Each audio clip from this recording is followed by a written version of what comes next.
Goddamn. That's the first time you used that intro in a good little while, man. What's going on, people? What's going on, people? Man, we got the heavy hitters coming in on Wednesday night, as you already know. It is the off season for the Atlanta Falcons. I'm your host, System K Live. To my stage, Whoa, whoa, whoa, whoa, whoa, whoa, whoa, whoa. Why you gotta be the host? motherfucker, go ahead, host it then. Goddamn, how about that? Nah, I'm good. I'll stay over here. I'm good. Exactly. Oh, we not doing that. We not doing that.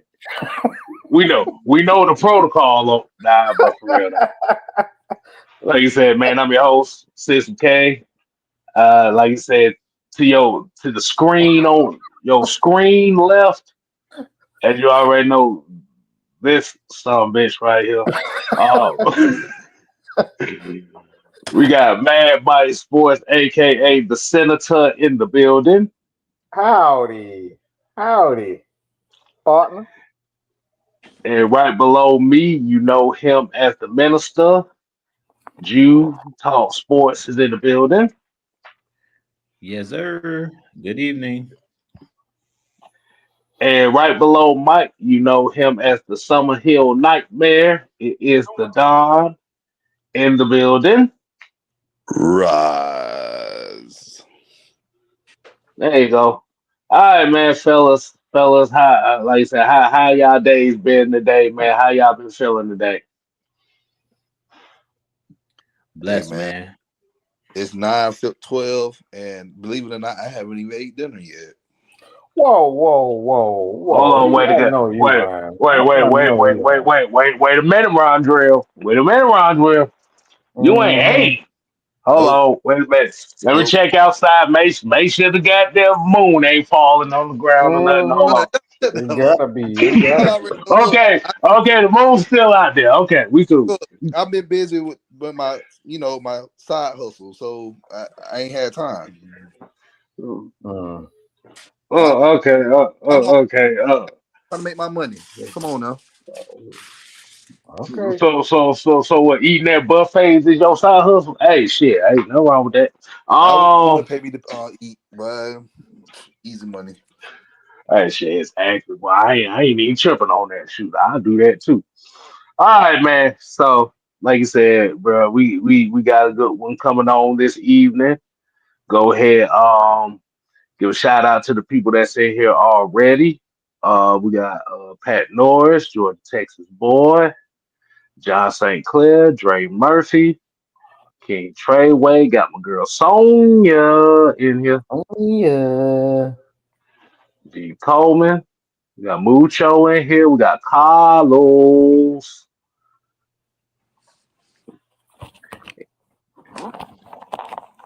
And we got Southside in the building. All right, fellas, as we already know, man, it is that time of the year. It is literally a month before the draft. And we already know it is the official new year of the NFL and a month before the draft. So, it's a whole bunch of chaos going on as far as free agency. Um, Hold on, let's see who else is in here. Go ahead and give your thought. I'm gonna let you go ahead and kick us off on this one, man. Jude, man, what have been your thoughts on this off season so far? Not only just for the Falcons, but just in the NFL in general, man. So, as you guys know, it's been a couple weeks since I went live, but it's been a lot going on. But with the NFL in this offseason, the first thing that stood out to me is the NFL is a lot more transactional as far as like the NBA, where you see trades and you see guys going to different teams. And the first thing I want to hit on is just talking a little bit about Grady Jarrett being moved. Like the days of seeing guys play for one organization, because the league is so transactional as far as it being a business, I really feel like those days are going away. And I tell my uncle all the time, we talk about, he loves the NBA. He loves Michael Jordan. As y'all know, my family's from Chicago. And I basically tell him how blessed his generation was where you had players that only play in one location, like the Patrick Ewings. For the longest time, he was with the Knicks. You had Jordan, you had Kobe Bryant. A lot of the times, those big name players, stars, were able to stay in one spot for a really, really long time. But with the NFL, those days are going away. Like you guys know, a couple years ago, Arthur Blank was saying, this player is going to be a Falcon for life, and that player is going to be a Falcon for life. But to me, to be honest, you guys know I love Grady Jarrett. I love Matt Ryan, Julio Jones. But once I seen Matt Ryan get traded, anybody at this point can be traded. Once Grady got moved, it really wasn't a surprise. Like I wanted him to be here. I thought he would end his career in Atlanta because he's from Georgia, because he stated that he wants to stay, wanted to stay with the team. But at this point, with Grady being moved, we gotta, as much as we want to be attached to these players, and y'all talked about this a couple nights ago, you know, it's going to be rare to see that, a player stay in one location and one franchise their whole entire career. That's what stood out to me so far. Is just you're seeing players move a lot more where you didn't see that when we were growing up as kids. You really didn't see trades in the NFL. That was rare. You rarely seen, guys. We've seen guys play for different teams, but you didn't see it as much as you see now. Like now, you see guys move every 2 years. In the NBA, you see guys move every other year or every year. They're on another team. So that's the thing that stood out to me. So I kind of missed the old days, especially basketball and things of that nature, where guys kind of stayed in one location. Even if it was a small market team, they kind of were able to keep their star. Dominique Wilkins was with the Hawks for a long period of time. Michael Jordan with the Bulls. And you had guys that kind of just try to build where they were at. And now the leagues are a lot more transactional, where you're gonna see guys move, whether it's a star or not. More likely than not, you're not going to see some player play for one team their entire career. Those days is pretty much over with. So pretty much what you saying, Drew, is pretty much now since the money is kind of going up a little bit more, and all the revenue and stuff, like a lot of the players are kind of taking advantage of it. Exactly. And you've got to take into account too, back in the NBA and the NFL at one point, there was no free agency at one point. So when you look at those steel curtain teams where they had in the 70s, where they were able to keep all of their guys right there, the Jack Hams and the Lamberts and all the guys that had Mean Joe Green. Back then they didn't have any free agency. When you look at those great 90s Cowboys teams, that's the reason why they were able to stack their team the way that they would stack their teams like that. But now, because of the money, like you're talking about, because of the TV revenue and stuff like that, NBA, they got crazy money. So the days of us seeing guys that stay put, those days is over with, man. So all I'll tell you guys as fans is no reason not to love these players, but to just think that a player is gonna stay in one location their whole career, even if they want to stay there, the chances are it's not gonna happen. So enjoy the player while they're there. But at the end of the day, I root for the logo. Still love Jarrett. Ironically, he went to Chicago, which I thought was pretty funny. Because I'm like, now I'm really gonna hear it from my family. Like, out of all the teams Grady could have went to, he went to the Chicago Bears, ironically. So I wish him nothing but the best in Chicago. But yeah, man, the days of the old days, 90s and 80s, where guys would just stay put, them days is over with. And definitely shout out to Mama and Papa Red. They showed us some love when they came down here. Oh yeah. Came down here with you as well. So definitely shout out to both of Hmm. them. All right, man, Don, man, what do you think? What do you think about the Atlanta Falcons free agency, man? Well, like you said, I'm gonna how do you feel? How do you feel about this free agency period this year? I'm gonna piggyback off what Drew said because Drew pretty much hit every bullet, everything that we've been saying. But I'm a took a spin for this. I've been telling the people this for years since I've been doing this, since y'all been hearing my voice. Player development means everything. Player development means everything now. So we have to start focusing. We like Drew said, you can't get used to players because 5 years, 6 years, or whatever, even 3 years, these players ain't here no more. So we have to build a better developmental system for our team, man. Like we got to develop players, and it starts with these coaches and the training staff, scouting team, all that.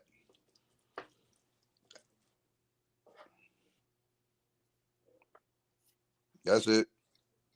Hello? All right. No, we good. We good. I had to fix my microphone here for a second. Oh, All right, man. So as far as a lot of these transactions that's been going on with Christie, what's going on? Appreciate you joining in. Dre Murphy, Nicholas Harvey, Robert Ponda, Will the Thrill.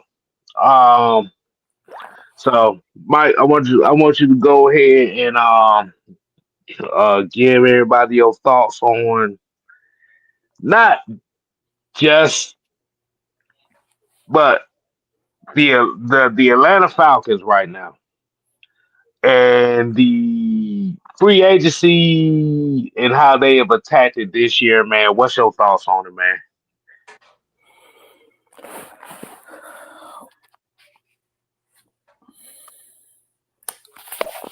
Well, I just want to say to hell, Grady Jarrett. I like to be honest. Don't get up here and tell me that you're gonna do whatever it takes, to get um to do whatever it takes for to make sure the team is on always on point, and then turn around and say ask for a release. Uh, mean what you say, right? Mean what you say, and do exactly what you say you're gonna do, right? So to hell with Grady Jarrett. Granted, that is the case. We don't know. I mean, both parties may have, it may have been one of the mutual the part which is I'm willing to accept that. But like for me, I don't want to hear for years over and over and over again about, you're willing to do whatever it takes to give the team money, and then you have the opportunity and you say, nah, I'm good. I'm going to Chicago. Um, you're getting a good player, you're getting a good guy, but as far as teams, there's no such thing as teams anymore. Um, these players are not, these coaches are not. None of these people are, and you have few guys in the NFL that mean what they say, and they all about team. Guys like Calais Campbell, those guys. You still got some good guys out there, but most of these 90%, 90% of these guys don't give a damn about these fans. They don't give a damn about no team, being a team player. That's all about that chick. Um, because like for me personally, I, you out there not even 2 hours. 2 hours you got cut. It was announced that the Falcons were being released, and here you go. You signing with Chicago. So it just lead me to believe that all of this is what it is with these players. Don't grow attached to the team and do exactly what you said. Look, the logo. I'm loyal to the logo, man. Even when these players are not loyal to it. We saw it with Julio. We saw it with Matt Ryan. Granted that Matt Ryan's how he went out was kind of it enforced or forced a certain one. But for the most part, when you just look at how everything is how everything is transpired throughout the entire league, man, it just comes down to one thing: if they don't get a hold of this quarterback uh, salary, the game that we love, we're not going to have a game of football. We're going to have a game of free agency, and it's just going to come down to free agency and the draft, because there's no loyalty whatsoever. Everything is driven by the dollar, and this is what I've seen so far. This free agency, just everything has been driven by the dollar, and we just see horrible quarterback play. I mean, quarterbacks don't deserve to get money. These guys are getting $40 million, $100 million contracts. And these guys can barely throw the ball, 55%. So I am not happy the state of the NFL free agency right now. Mm. All right. Yeah. So as far as free agency comes in, at this is kind of to be expected. As we already know, usually the first day is where all the overspending and big ass contracts come into play for a lot of these players. So usually when you're looking at teams that are, trying to get to the next level, that's usually the day that where they will spend the most. But as a Falcon fan, we kind of see them take a different approach this year to where the Atlanta Falcons themselves, kind of kept it quiet in the first day. Like you said, losing Grady Jarrett, losing Drew Dalman were kind of like big deals at the time frame that it was. But I kind of believe that that second day, and Jew, I know if y'all haven't been following Jew's been giving his thoughts as well as Mike on a lot of the free agents that we've been getting in day 2 and 3. Um, just with the Falcons itself, they seem like they're going more so for what the scheme fits is, more so than what the big names are. And it's kind of a mixed reaction to it as far as the people are upset that they didn't get the big names. But then, like you said, once the emotion of them not getting the big name wear off, you kind of realize that the Falcons are actually doing pretty well as far as free agency, getting quality need players. So this is where the question will come as far as, and I'm gonna let Don kick this off right here. What do you think about the Atlanta Falcons free agency right now? I'm not look. And again, having a player sign here for a good deal that isn't hurting our pockets is good. And let me tell you why. Past couple of years, we've seen how free agency panned out for us. People, critics said, I ain't gonna say critics, but just us. We even said that this is the best free agency the Falcons ever had in a long time. The past couple of years, and look what happened. So, at the end of the day, player development, and coaching matters. Next. Yeah. Because I was about to say, definitely, like you said, when you think of names like Divine Diablo, in which it caught me off guard until I had to literally sit down and remember that particular name as a Georgia Tech fan of him blowing up shit. So I'm like, okay, yeah, I'm cool with this.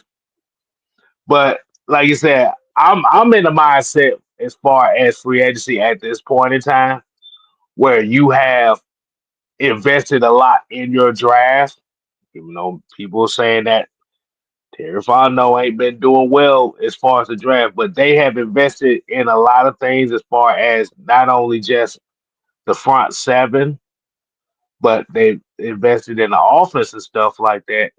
I didn't expect the Atlanta Falcons to really make no big splashes like that. But as far Mm-hmm. as the Divine Diablo, bringing in a Leonard Floyd, um, pretty much bringing back Kadero Hodge, Mike Ford, and, bring and one of the major things they did was re-sign a Mike Hughes, so you could solidify your corner number 2. Like you said, this was a more of a strategic free agency that I think the Falcons have had in a quite a long time. And I've actually been very satisfied with it.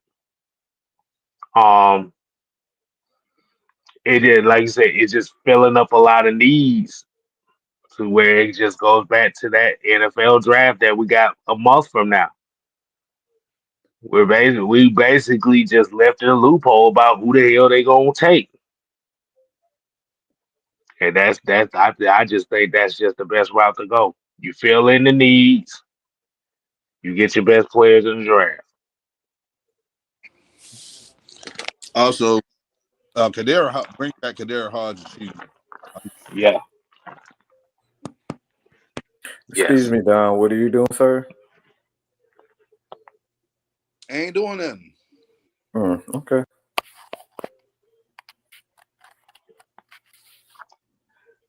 Sound like he was saying that because it sounded like a fork. He sounded like it was a fork about to hit the plate.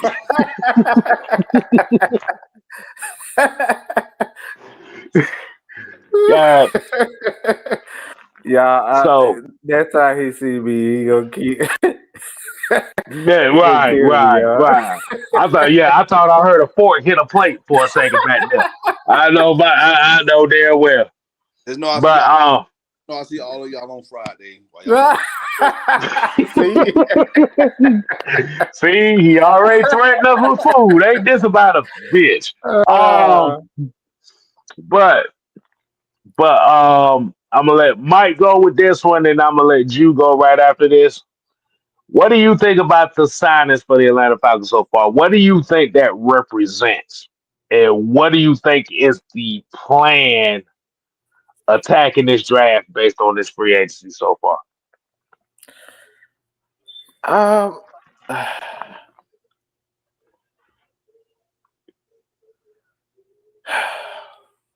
mean,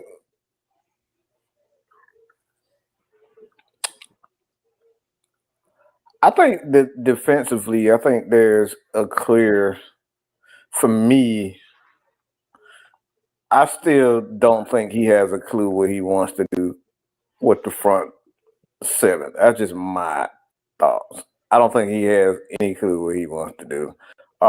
So I think he's just going to focus on building this team, and I don't disagree with it, because I mean, if you just look at where the league is headed, it's a throwing league. You know, we are getting back to running the ball a lot more. Obviously, we've seen that with Bijan Robinson in our offensive line, so we definitely have that. But for the most part, like, the strength of the team is the secondary. You put that much money into a guy like AJ Terrell and Jesse Bates. Obviously, you have to continuously build towards that and depth. So signing a guy like Mike Hughes was probably the best move of the offseason, in my opinion, because again, guys get hurt all the time, and you need two corners, one that can at least challenge a lot of these number one and number two receivers in the league. So, like, you need two corners. You need two solid corners, and that's what Mike Hughes is when he's healthy. He's always been a talented guy, but he's had issues staying healthy. But for the most part, man, I think, you know, as I said earlier, I just want to make this clear. I don't believe in anything that Raheem is doing. I just don't believe him. I don't believe him. I think I think he's a guy that listens to his coaches and then let them build a team. Like, he hasn't shown me anything where I can trust him as a developer of talent, whether it's in the secondary, linebacker, or I just don't trust his development at all. But I trust what I've seen from a Jeff Ulbrich. I trust. I've seen enough from him to see that he can develop talent.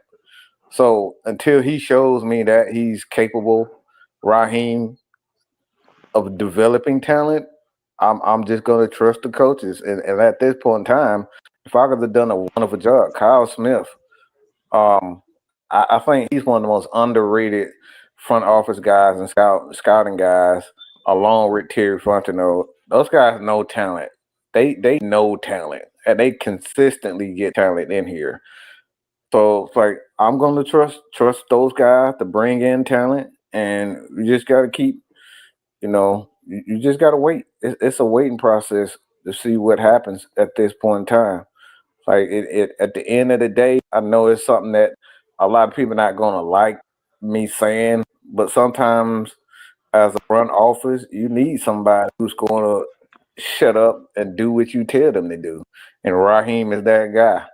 I mean, if you building something as far as a front office is concerned, you don't want somebody that's gonna consistently be problematic, and every time you have um you know uh, uh an idea, they're gonna be combative. So I understand why they hired Raheem, but he's just gonna have to show me, man. I'm not convinced of anything with this dude outside of his fucking capri pants and a fucking chiclet ass smile. That's all I'm convinced with him.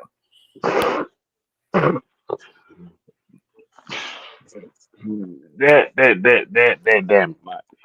Um, I'm sorry, man. I no, try no, to you keep are curse you down all to right the because I minimum on think the because heavy hitters.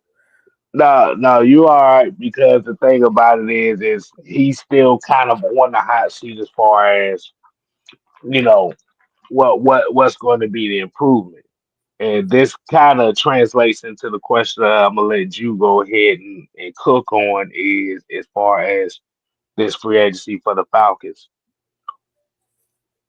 Which guy, which one of these signings that they had to you do you feel like was the key signing so far? I would say Devin Diablo, because we know how we struggled last year as far as coverage at that linebacker spot. And I really feel like he's going to free up Caden Ellis to do what he does best, which is attack the quarterback and attack the line of scrimmage.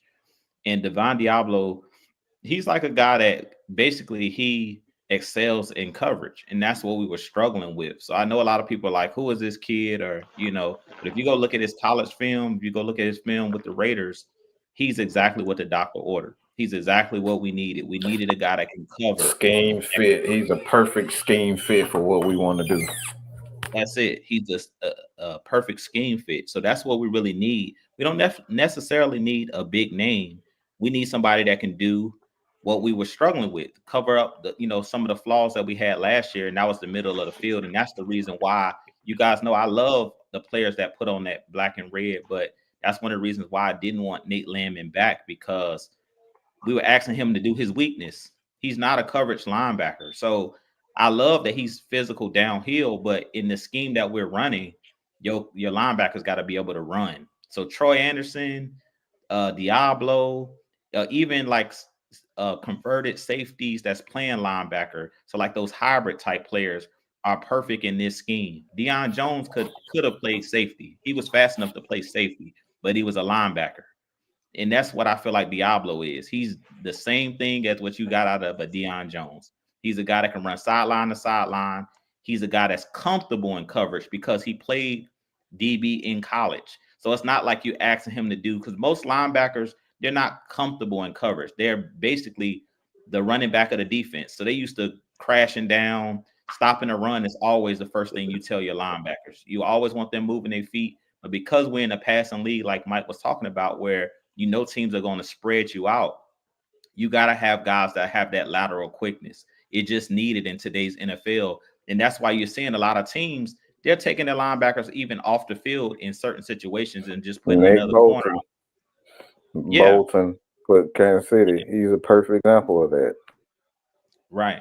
So Deablo, I think he's gonna shock a lot of people. Like, I know a lot of people's like they don't know who he is now, but once they see the way that he plays, he's gonna be able to prove himself out there on the field. But if you go just look at Mike did a breakdown. If you go to YouTube and just type in his name, there's a couple breakdowns on YouTube where you can see they're highlighting what he does.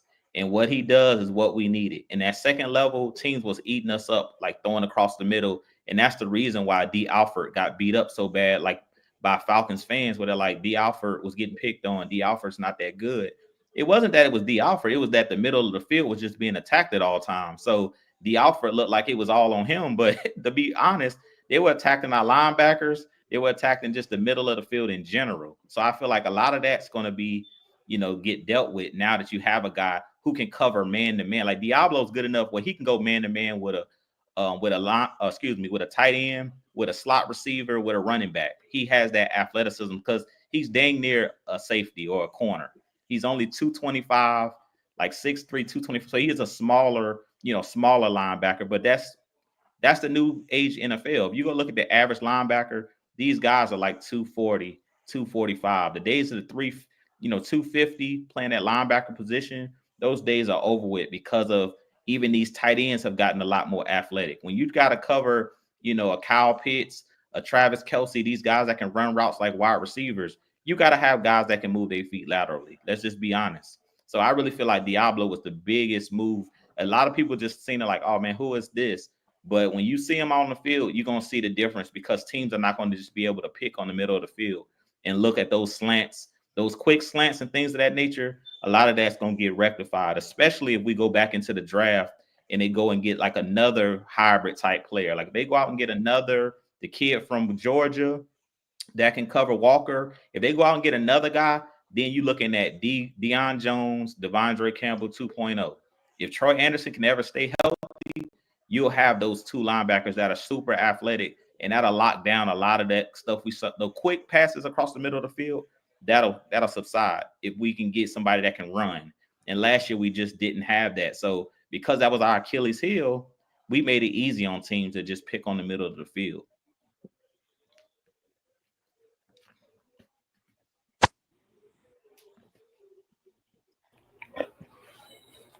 Yeah, K Styles is he's eating too. He up here talking about Yeah. done, but he's up here eating food too. Hey, shit. I had to eat a little something. Goddamn it. They got to eat some fruit. You know how that shit go. But yeah, as far as like I said, Diablo, like I said, that was a name that, like I said, I haven't heard in years. Like you said, coming from Virginia Tech and him pretty much being a terror against Tech. Yeah, that was a name that I didn't expect. But as far as not just Diablo, but I think one of the key free agents pickups was definitely a guy like Leonard Floyd, and I'm just going off of like guys that wasn't on the team last year. Was Leonard Floyd was pretty much a big pickup for us. I know a lot of people may say, this is just like Lorenzo Carter and all this." Trust me, No, he's not. no. This He's is not. an upgrade. This is an upgrade. Okay, tell them to go look at the production. That'll tell them. Just go type Mm-hmm. in He had stats and he had 9 sacks last year. He's Mm-hmm. good. He's straight. Mm-hmm. And the thing which about we let and the thing about it with Leonard Floyd has played around and next to great players as well. So this is definitely a guy who can actually be another construct or another guy that can help develop a lot of these pass rushers. Well, teach pass rushers. Evan Caddy, Please, Lord, teach every kid. D'Angelo Malone, Braylon Trice. They're going to be looking for a guy like a Leonard Floyd, who, like I said, who's been around great defensive players, and like I said, he can give them the knowledge. Like you said, I think they said Leonard Floyd literally has the second most sacks in the NFL since 2020. Yeah, yeah. If yeah, Hey, he's definitely up there. He yeah. is production, and that's the thing. You want a guy that does what he does well, and that's just get to the quarterback. He uses athleticism. He's one of those guys you can leave in. against mobile quarterbacks, athletic quarterbacks. Like he's that guy. Mhm. Look, anytime that you can get a Super Bowl winning player on your team for a good deal, that's a win. Say it again. Say that again, Don, for the people in the back. Anytime that you can get a Super Bowl winning player on your team, that's a win. There you go. That's experience, man. You can't teach experience. You can't Don't have, teach. and now since Grady Jarrett's gone off the defense, who do you have? I know we know Bates went to a Super Bowl. We know Jarrett went to a Super Bowl. But who on this team actually on his defense have won a Super Bowl? Yeah, Floyd is really the only Super Bowl winner on this defense. That experience, like we tell y'all all the time, that experience it means everything. We know he's up there in age and everything, and he probably kind of had a full step, but he's bringing experience, he's bringing his knowledge, and also he has a good relationship with Raheem Morris. So we capitalized off this transaction. That's how I see it. So, essentially, what you're saying is they're hoping that Leonard Floyd could be to Arnold Ebiketie and Braylon Trice as to what Dwight Freeney was to Vic Beasley. Yes. I have a question What's up? because, like, I know I'm gonna get in trouble for what I'm about to say, but I don't care. Um, how many times we're gonna point the finger at everybody else when it comes down to Grady Jarrett? It's like for year after year after year, we say we need to put guys around Grady Jarrett so Grady Jarrett can do what he does. Like we've been saying that for the last what 6 to 7 years with Grady Jarrett, and I don't know. God knows how many people we've had around. It's like, was Grady Jarrett the problem? Was he a flawed guy? Because you look at the Falcons' rushing defense with Grady Jarrett, it hasn't been that great. We I haven't been a mean, great. We haven't been a great. Now, one of the aspects of Grady Jarrett's game is, he definitely gets penetration, um, and he gets those pressures. But like when you talk about what you need in a defensive tackle, like how many times you gonna point the finger at everybody else when it comes down to Grady Jarrett? Was Grady Jarrett more of a concern or a flawed player than were willing to give credit to?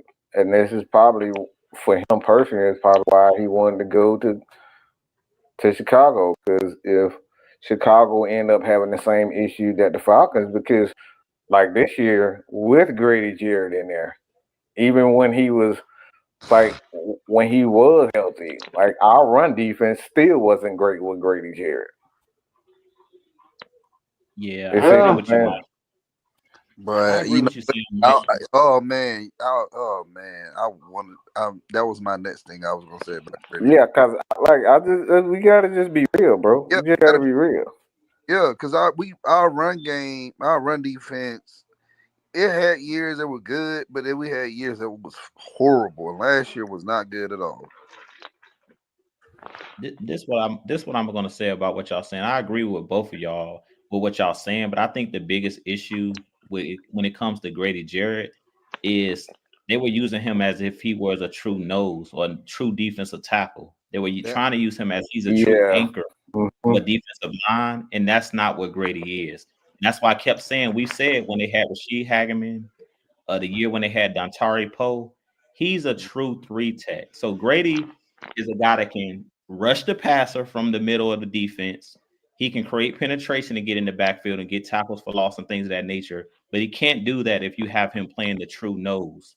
So I really feel like the devil's advocate in Grady's favor. What I would say with Grady is, y'all talked about this a couple nights ago. I think it was Kate that mentioned it earlier or a couple nights ago, where he talked about us continuously changing defensive schemes with defensive coordinators. That was one of the issues that I have that I would say in Grady's favor. I would say trying to use him as if he was the anchor on the defensive line instead of keeping a guy like Hageman, instead of keeping a guy Yeah, like and paying them, instead of keeping the one guy that's over with Mike Pennell, that's with the Chiefs. We had to keep that anchor. Grady is not that. Grady's only barely 6 feet, short arms, barely 300 pounds, 305 pounds, 300 pounds. So that's not what Grady is. I think a lot of people look at Aaron Donald and they try to compare Grady. Aaron Donald was a freak of nature. Aaron Donald was an all-pro every year in the NFL. It's rare that you'll see an Aaron Donald. Aaron Donald was a one-in-generational type of player. He was like Lawrence Taylor, once in a generation. He was a freak of nature. For him to be that small, but still be able to be like an anchor, and even in him playing with the Rams, they always kept guys around him that were bigger than him, the Brockers of the world. They always made sure that he had a running mate. In Grady's case, I don't think that they did that. They did him a disservice by thinking, oh, Grady can, make things happen. We don't have to keep, pay Mike Pennell. We don't have to pay a Dontari Poe. We don't have to pay, the Rashid Hagemans of the world, because they didn't see the value in role players. And that's what y'all were just talking about. These guys the Falcons have signed in free agency. Hodge is a role player. He's not a superstar, but guess what? What I like about role players is they don't think that they're superstars either. In Cordell Hodge's mind, he don't think he's Julio Jones. He knows what his role is, and he's accepted that role. And guess what? He's going to master in his role. That's what you need when you have a football team. You need players that understand their role and that they're going to master in it. I love Mohamed Sanu because guess what? Mohamed Sanu didn't think he was Julio. Mohamed Sanu knew what his job was: the block, to pick up, third downs, do the small stuff, the run the trick plays. He perfected that number 2 role. He knew, I'm Scottie Pippen, Julio Jones is Michael Jordan, and I'm accepted and I'm a master at the role. A lot of the times guys are not willing to do that. And that's why I feel like with Grady, that's the biggest problem. And that's the biggest problem, let's be honest, with this Falcons organization. You guys know I've been banging a table for keep bringing in defensive linemen. Yes. Like, we'll get one guy and we won't build on it. The Eagles went back to back. The reason I always bring up the Eagles is because they won't satisfy. Yeah, we got Jordan Davis, but guess what? Jalen Carter sitting right here in front of us. They could have said, we already got Jordan Davis. Why we need another guy in the middle? Why we need another guy? I think the Steelers are better. Go ahead, Mike. No, I was just saying Steelers are a better example because that's what they do. The Steelers do it every year. Yeah, the Steelers, the Eagles, They always add up.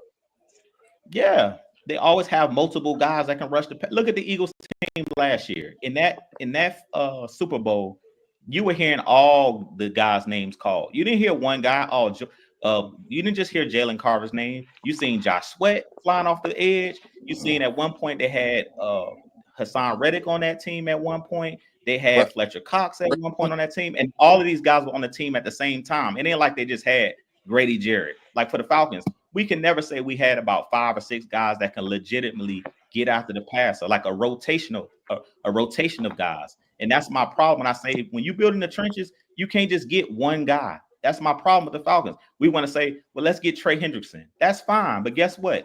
If we get Trey Hendrickson, I'm still drafting a guy in this draft to come play on the defense line. I'm not going to say, well, I got Trey Hendrickson, so we good. No, you got to continuously build. Don't ever get satisfied. Just like you need multiple corners in the NFL, you need multiple defensive linemen, not just one guy. And that's the Falcons' problem. We just want to get one guy. We had Vic Beasley, and we got satisfied. But we got Vic Beasley. He got 17. Forget that. Every year, you need to bring in depth. You got to keep adding and developing. As Don was just saying, you got to keep developing guys as well. And that's something that you see with the Eagles as well. Jalix Hunt, the first year that they had your boy from Georgia, what's the young kid that we thought that the Falcons were going to draft, the smaller defensive end or outside linebacker? Nolan Smith. Nolan Smith. He didn't do nothing really in his first year but develop. He was not even playing for real. But that's because guess what? They drafted him. When they drafted him, they didn't need Nolan Smith. Let's be honest. They didn't need him. He wasn't a starter, but they went out and still drafted it because guess what? On their draft board, they value defensive linemen. So they're like, well, hey, he's on the board still. He's one of the best players that's still on the board. And we always talk about best player available as the Falcons. We only say that when it comes to the offense. Well, let's go best player available. How about you do that on the defensive side? You might have had, you might already have TJ Watt. But guess what? Like Mike said, the Steelers said, we still going to go get Highsmith. We're not going to say, well, we got one of the best already. We don't need no more guys. They consistently continue to bring in more and more guys. Last year, they went and traded for Preston Smith in the middle of the season. They didn't need Preston Smith. But guess what? They said, we're going to add more depth to that. So if somebody do get nicked up, guess what? Our second string guy could be a starter somewhere else. Nolan Smith could start somewhere else. Let's be real. A lot of those guys on the Eagles could be starters on other teams. So that's why I say with the Falcons have to start valuing. When you say best player available, that can't just apply to the offense. You got to apply that same mentality on the defensive side of the ball. And that's my biggest issue with just the Falcons over the last 10 years. We don't understand building that depth on defense. We got AJ Terrell, but how long have we been looking for that number 2 guy up on the opposite side of AJ Terrell? You see what I'm saying? Man, for those that may not understand what you just said, is the Falcons' biggest issue is the lack of a franchise identity. Exactly. The, the lack of a franchise Shooters identity. never stop. Saying this shit for years, man. I swear to God, I've been saying this shit for years. We need somebody that's over 325 pounds. At least that's the minimum. But if I can get a guy that's 350, almost 350, and put him at that nose tackle, man, I'm telling you, we'll have more guys getting after the quarterback. Yeah, Most but definitely. that too. And this what I've But been. like I said, the Falcons' biggest issue, the one of the Falcons' biggest issue is Jeff Ulbrich. Let me see, since 2020, Jeff Ulbrich will be the fourth full-time defensive coordinator that we've had in this franchise since 2020. There's a problem And right guess there. what? Consistency. And guess what, Kay? What you just said. All of these coaches are asking these players to do different things. I'm sure when Grady was playing with all of these different guys, when he was under Nielsen, he was asking him to do one thing. When he was under Lake last year, he's asking him to do one thing, or they're using them in a different way. So it's like, how can you ever master, for people that do kung fu and things like that, how can you master something when you always changing? You can never master something if you're always changing it. You see what I'm But I'm saying? It's like a piece of clay and it keeps getting remolded. You never gonna get nowhere doing that. I'm gonna add to what you said, Jew, because you differentiated the four coaches. I'm gonna make a similarity. All these four coaches that come in, and when the draft came up, they never said, "Hey, we need a true nose tackle. We need a big guy on our defensive line." Neither one of these guys. I'm telling you guys, it's like yes, it's Well, getting changed, but like it's just a lot. except for DPs, but his wife told him he can't coach no more. It's just like I said, man. It's crazy to me. It really is. And that's why I be telling people about certain defensive tackles, and they laugh. I'm like, okay. And then we see them go to other teams and play well. They teams getting sacks. They like top in the top 10 in sacks. Yeah, yeah. But What's the difference? What's the difference? What's the similarities you look at the Chiefs and the Eagles on their defensive line? well, yeah. What I was gonna say is the similarities between the Chiefs and the Eagles. I'm not even looking just at the defensive line. I'm just looking at the whole if we're just talking about the defensive side of the ball, they're similar in a way to where they understand that you have to develop guys. You have to have a system in place to where if one guy goes, another guy comes in, and you don't lose a step. There still is. Even with that, there's still a similarity. Hmm. You can't rush the passer if you can't stop the run. There you go. Exactly. Say it again, Mike. Both of those teams stop the run well. How are we gonna get the Hmm. most out of Grady Jarrett can't stop the run? Our linebackers, look, our linebackers, these guys getting 5 yards a pop. 5 yards a And why? pop. And They why is that, both Mike? Why they commit to getting five stopping the yards a run pop? first. If you look at Philadelphia, go ahead. Now, I didn't mean to cut you off. I just said, why do you believe that they're getting 5 yards a pop against the Falcons? That's what I was talking again about Grady. It's like you're undersized. So if I got my center and my guard, Mm-hmm. and I say, y'all just push up and go at Grady, Grady's not big enough to handle that because he's not a true nose or true anchor. Mm-hmm. That's what John was just talking about. You 300 pounds and you got two 300-pounder plus pounders. Like the Eagles got one of the biggest defensive lines in the league. They got all they guys is 320, 300. So they're going to tear Grady up. If it's two of them, my center and my guard push up, Mike Pineda. they're going to push Grady right out of the hole they're trying to run through. Let's just be real. He ain't going to be able to be no anchor and stop that. He may be able to swim move. We've seen Grady swim move and break That's between two, but not be able to hold the point, as you always talk yep. about, Mike, where you can't run through this hole. Because guess what? They might be blocking me. Like, say we get Graham out of Michigan. You're not pushing him out of a hole. He might be like two guys might push up on him, but guess what? He just right in there. So guess what? The running back gonna run right in the back of his offensive lineman because he's Man, gonna I've be been telling right in people there. about Graham, but I've been telling people about Mason Graham.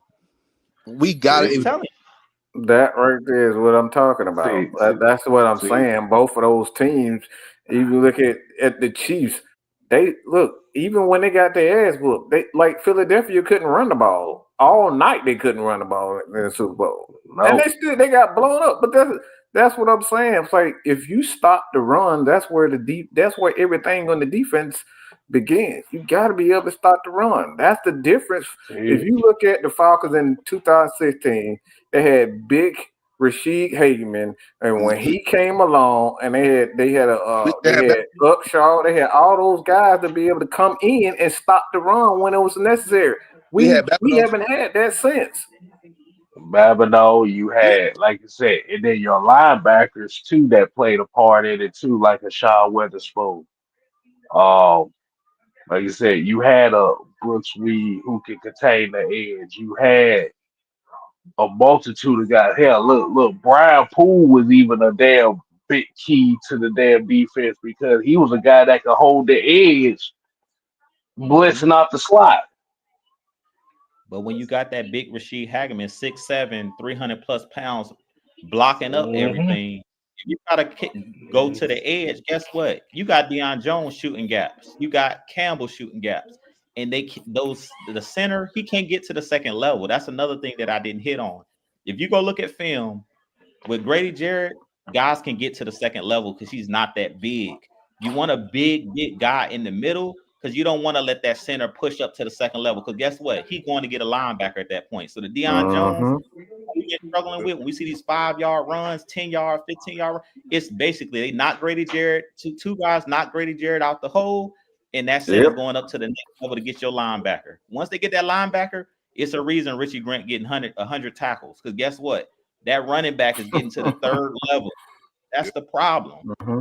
And that's what you don't want. So You want big guys in the middle that's going to stop all of that. You want to make the running back go outside, never right up the middle. The reason they say build your defense strong right up the middle, because if you can gut somebody right up the middle with the run, it's over. If you can't stop somebody from getting 5 yards of pop just running straight up the gut, then you're going to be in trouble. And that's what the Chiefs don't allow, because guess what? They got them big boys up front. Chris Jones, you're not just running right at Chris Jones, right up the gut. Mm-hmm. That dude so 6'5", 300 plus pounds.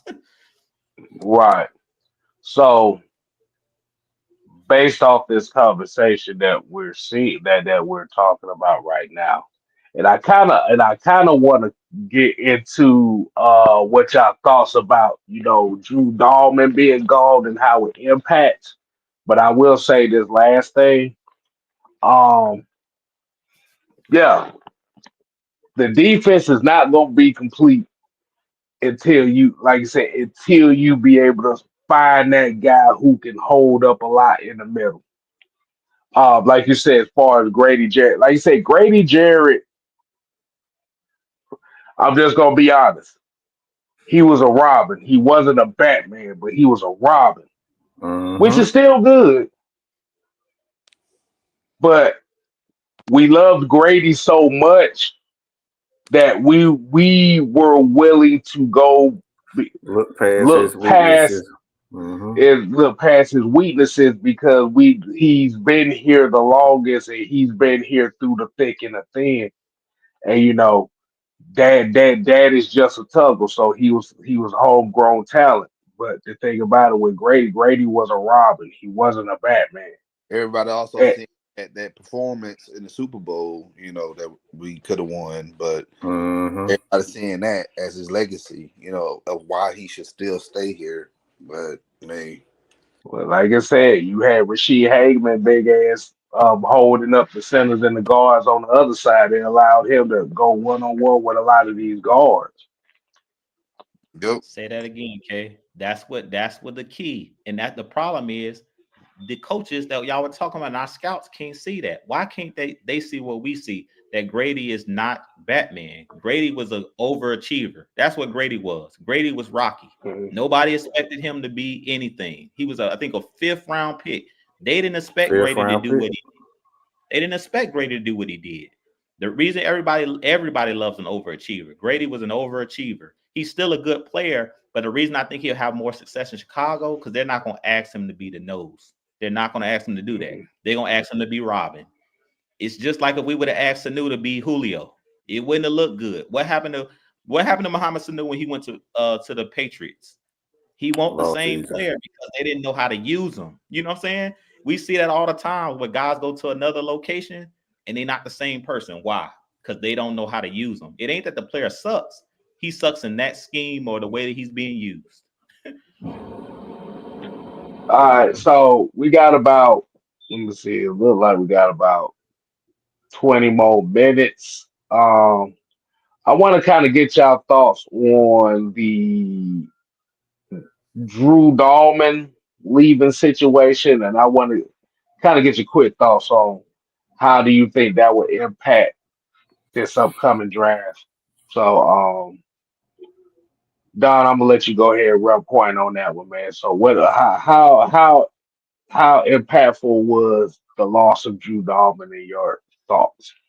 It's very impactful, to be honest with you, because look, I've been a critic of Drew Dalman for the past few years. He got on my nerves a lot of times, but besides the point, he played better last year.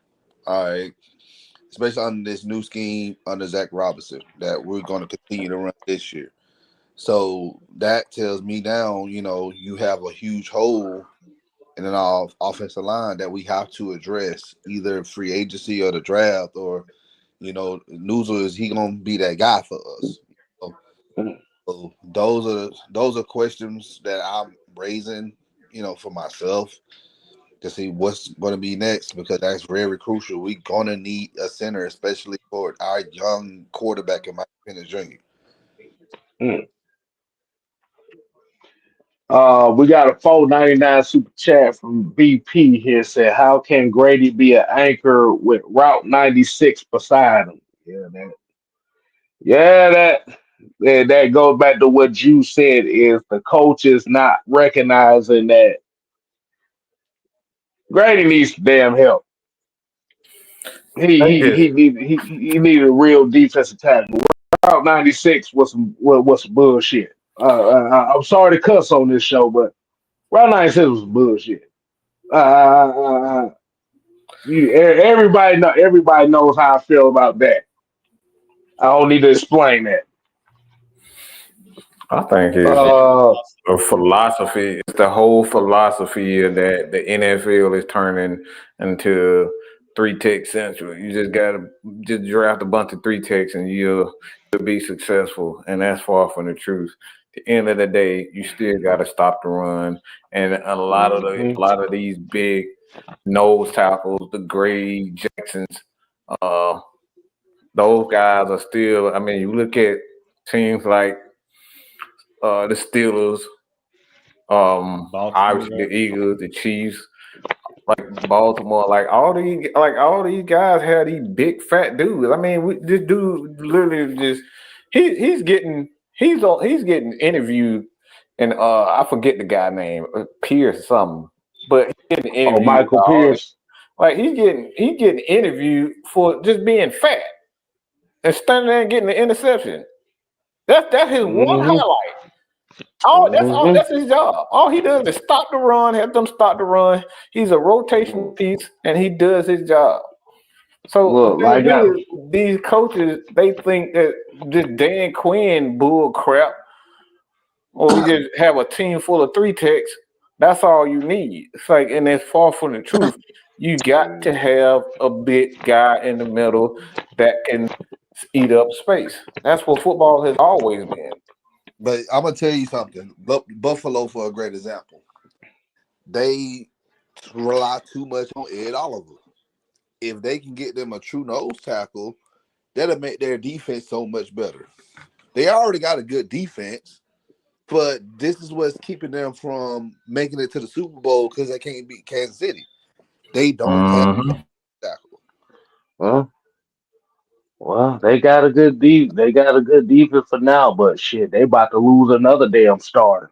Yeah, but Sean So, he's a good defensive guy, but it's like you need that person in the middle. hmm Gotta have that, and that's where defensive yeah. coordinators are losing it because they think just everything just got to be about rushing the passer. Rushing the passer is important, but if you can't stop the run or stop them from getting that 3, 4, 5 yards, what's the point? We And got a being couple fast. news update. We got a couple Go ahead, news Cat. updates right quick. My bad, you. Elijah Wilkinson has resigned, and as well as Josh Woods. Hinton is another guy that resigned also, so those pretty much are Mm-hmm. our backup guards. Mm-hmm. All right, go ahead, you. Are you good, man? I was just saying, about the when he was talking about the defensive tackles having those big guys up front. It's like you need those guys, and I feel like our problem has just been some of it's been scouting because I remember even the year when we took Marlon Davidson out of Auburn, he was playing alongside of the boy in Carolina in at Auburn. He was not a true nose, so that's our biggest issue. It's just like Mike said, all of these three techs and wanting guys that are fast. That's what I was getting ready to say. Today I was looking at the pro day. They were talking about the pro day that some of the Falcons guys were down at the pro day, Georgia's pro day, and a lot of people were looking at Michael Williams, his 40. I don't care about his 40 time being a 4.8 or 4.7. You don't have to be fast to rush the passer. You got to have moves. Because that's another thing that I feel like has been like everybody is falling in love with these 40s that guys got to be 4.3 and super quick and super fast. I don't care about my defensive tackle, my defensive end or outside linebacker or pass rusher being fast. Terrell Suggs was not fast. He was violent with his hands. He understood technique. That's what you need.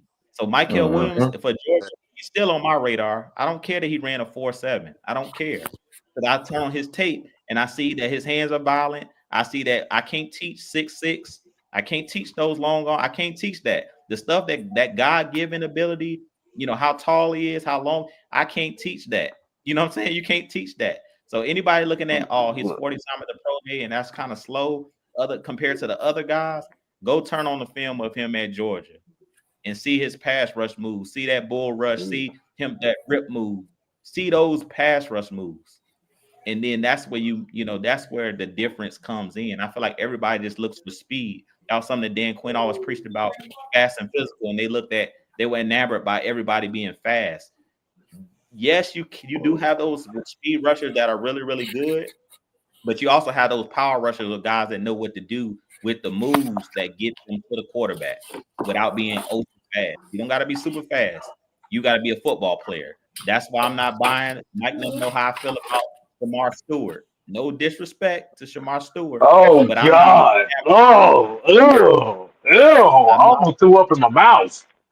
Yeah, I'm not Jesus. enamored by the workout warrior. I love that he went to the combine and he came and lost about 50 pounds and he was Oh, jumping far high and broad jump was this and but turn on his film in college. Turn on that film. Not saying he's not going to be a good player because I could be wrong, but personally, I'm not buying all of those numbers that he put up at the combine because I turned on his film and I wasn't super impressed. And that's not to take no shot at him. It's just the truth. I've seen guys go to the combine, put up these great numbers, and they're a great athlete, but what they got to do with football? Lord. For one, his Nah, his name is new Shamar. That's already a strike against him. Nah, his name is Where's Waldo? That's his name. His name is Waldo. Cause boy, what the hell? Nah, I'm good on that. But kind of going what you said. This is what is especially at that pass rusher, outside linebacker positions. Actually, really just in the combine period. All I gotta say is one name. And the one name is the reason why I don't give two craps about none of them combine numbers. And y'all gonna remember this name. Vernon Golston destroyed the combine for me. Anybody remember that name, Vernon Golston? Mm-hmm. Nope, I'm good. Nope. I Anybody in the miss. chat remember Vernon Golston? No, we misremembered. Now, let's go on to the next topic. Uh, uh, no, that's gonna be their homework. Go look at Vernon Golston's combine numbers, and this is what Jew was talking about. As far as somebody who was a quote unquote combine warrior, who did all the 40s right, had the bench press right, had the broad jumps right, had all this stuff right, and he went in the top 10. You put the tape on the fella, you find out he ain't worth two dead fly smash.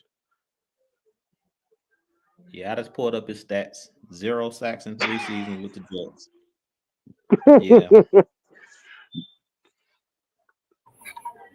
But the thing about it is he had all the intangibles, but he didn't have the pass rush move to do anything. But but like I said, as far as Drew Dalman, I would look at that point in time, Drew Dal like I said, I'm glad the Falcons didn't pay for Drew Dalman just for the simple fact that yeah, you could say 14, 15, he's getting that per year and stuff like that. I'm like, Drew Dalman hasn't played a full season for the Falcons in the 4 years he was here. No, I'm good. They just like you said, they probably just gonna bank on Ryan Newsel right now because I know they said they got a tender on him. They got about 7 days to see if somebody's gonna match it. If they don't, we just gonna be riding with Ryan Newsel. I But mean, I'm not paying. you got two great guards playing in the middle. So they're not Mhm, going to miss them that much with Bergeron and, in my mhm, opinion, the best guard in the game in Chris Lindstrom. mhm. You're supposed to take that chance. You're not supposed to give another center $50 million if you got a Chris Lindstrom next year. Like, I'm not paying. If I got Chris Lindstrom, I'm not paying no center no $40-50 million. You freaking crazy? The hell I got Chris Lindstrom for? That's the whole point. He's the best guard in the league. Right. If a center can't play next to a Chris Lindstrom and hold a guy for half a second, get his bum ass out of here. Yeah. There you go. And let's be honest, Did any of us see a huge drop off when Newsel played? Because I didn't. Nope. That's no shot at Dalman. Dalman played well, but when he went out, I was like, oh man, Dalman got hurt. I think week 2, week 3. I was like, oh man, we might gonna see a drop off. I didn't even notice Newsel was out. Like I didn't even know notice the difference. Newsel played well. So it didn't, like you said, when you got an all pro next to you and Bergeron, who's dang near a pro bowler himself, he been holding his own. He should be good because most of the time, what is the center doing anyway? Double team. As I was talking about with Grady. That's a You double double team team. Yep. somebody. You double teaming somebody. In the run game, most time you double team and you get into the second level to get a linebacker. It's rare that your center is gonna have to be one-on-one with a nose tackle. That rarely happens. When it happens, usually the center loses. Yeah, Noodle's greatest skill set is he's great at pass pro. He's a better pass pro guy than Drew Dalman is, Well, which I think is going to work in the betterment of him just for the simple fact that they're going to be looking for this offense to be a little bit more pass happy 2025, in my opinion. Exactly. JD is this will be the last question before we get up on out of here before y'all go to Mr. Wise Network. He said, "Who are your top 3 favorite prospects at 15?" Mine is on my community tab, so I'm sure y'all probably already got it. Well, my number one favorite prospect is actually going to be the conversation for the 6-man convo. But I Wow, will say, you really pulled a media move on them. Ain't that a oh yeah, shame? I damn sure did.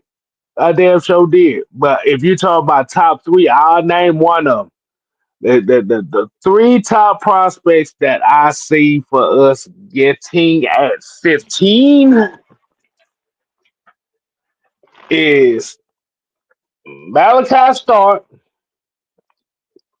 Will Johnson, if they go the corner route, and I think they're going. I have to, like I said, all these guys, the secondary guys, is Nick Imawari.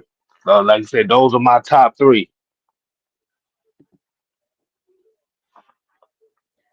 I'll be real quick with mine, Kay. So Mike Green, 1, James Pierce, and if we decide, and this might shock everybody, they might be actually listening to us, listen to the underground. We might go with a defensive tackle, depending on if they're there. I like both of the defensive tackles from Michigan. So Don got off Mm-hmm. too early because he loved his Michigan Wolverines. I like both of the tackles that they got Yeah, over we there. know. Yeah, yeah, that's So true. they could shock everybody, depending on what they do. Like if they bring back Judon or they bring in another pass rusher, I think they may fool around and draft the defensive tackle. And that might shock everybody because what do we say they thought Grady was? A defensive tackle. They kept thinking he was the anchor. And maybe they got rid of Grady because they say, hey, this ain't working out. We wanted him to be the anchor, but he's proven that he can't do that role. So we're going to actually go out and get a true anchor for this defensive line. That might shock everybody. And they go with Mason Graham. The other kid, I can't think of his name, but he also played at Oh, Michigan. He's a Kenneth Grant. Kenneth Grant, one of Ken- those guys, one of those defensive tackles. Hey, I'm here to tell you, Jude. Sorry, Kim, but go ahead. Grady. He wasn't. He wasn't what they thought he was. And like I said, there's no slight at Grady because he's arguably behind Jonathan Babineau, in my opinion. It's like you talk about some of the best 3 techs that we had: Rod Coleman, Jonathan Babineau, Grady Jarrett. It's those 3 guys at that 3 tech, and it's a long shot. So it's like he did his job. He got penetration and he got after the quarterback. That's what he was good at. But if you're talking about a guy that was a complete defensive tackle, Grady wasn't that. And we saw that year after year with our defensive run game. It was repeatedly destroyed going back from 16, 17, playing against the Eagles. Like, we could not stop the run in key situations, even when Grady was at his peak. We couldn't stop the run consistently. I'll say Until he got big Poe, Dontari Poe next to him. He loved Dontari Poe because Dontari Poe was doing all the eating for him. Yep. yeah. But I'll just leave him with this, K Styles. Kenneth Grant is 6'4", 331 pounds. That sound good to me. That sound like a true nose. That sound like somebody that you ain't gonna run at. That's what you ready to say. You Nah, got to say. yeah. I kind of like Deion Walker myself out of Kentucky, as far as well, like you said, as a defensive He's a tackle. good one. He's definitely a good one. But 6'7", like you said, 331. Yeah, I yeah, like that too. yeah, exactly. Yeah, I think anything over 320, everything over 310, I think we good. But as far as Grady, like you said, Grady Jarrett, if we summed up Grady Jarrett's career in Atlanta right now, and I hate to say this, I can't, like you said, as far as production wise, he was pretty much Travis Hall. Mm-hmm. Tell them who Travis Hall was. Well, Travis Hall was pretty much one of those kind of guys like Grady Jarrett. Well, he was bigger than Grady Jarrett, but as far as the production, as far as sacks and tackles for losses, it's pretty much the same thing. For those that don't know, Travis Hall is actually one of the top five career sack guys in the Falcons' history. I think he's number four.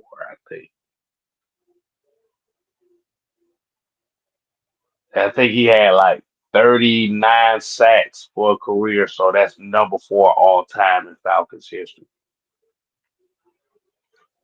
I pulled it up, K. So Travis Hall, he had 42 sacks in his career. They say he Oh was damn. 6'5", 295. Yeah, that's why I said So that's why I say he was bigger. He was bigger. But Yeah, like you said, the thing about with Travis Hall, he was a Robin type of guy. yeah, He was a Robin type of guy. He wasn't a predominant dominant rusher like that. But he was a very key cause as a defensive lineman for the Falcons. right. Yeah, looking at his numbers, it sounds like a Grady Jarrett. He averaged, it looks like Mm-hmm. around 4 sacks a year, 4.5 sacks. He had one season when he was 10.5 sacks in 1997. But that was the only year he got Mm-hmm. double-digit sacks. Every other year, it was like 4.5 sacks, 5 sacks, 6 sacks. It was no, so like you said, around a Grady Jarrett. Grady Jarrett has like about 34 sacks in his career, something like that. And he had Mm-hmm. 42 in his career. Right. But like I said, man, we about to go ahead and get up on out of here, y'all. Like I said, man, y'all make sure y'all tune over to Mr. Wide Network. They actually gonna be doing a part two of this Grady Jarrett conversation as Sam is going to debunk the real reason why Grady Jarrett left Atlanta. So we're gonna let y'all go ahead over there. Like you said, y'all make sure y'all go ahead and continue to support the Heavy Hitters Live.